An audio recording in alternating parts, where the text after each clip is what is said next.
उत्तर प्रदेश विधानसभा चुनाव में आज छठे चरण का मतदान समाप्त हो चुका है।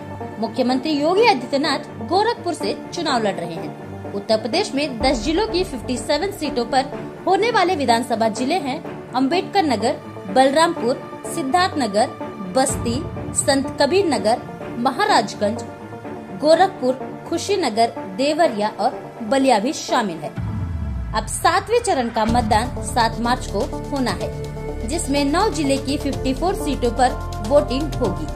छठे चरण के मतदान विधानसभा क्षेत्र में 53.31% मतदान हो गया है और 10 जिलों में से अंबेडकर में 58.66%, बलिया में 51.81%, बलरामपुर में 48.53%, बस्ती में 54.24%, देवरिया में 51.50%, गोरखपुर में 53.89%, खुशीनगर में 55%, महाराजगंज में 57.38%, संत कबीर नगर में 51.21% और सिद्धार्थ नगर में 49.77% अब तक मतदान हो चुका है।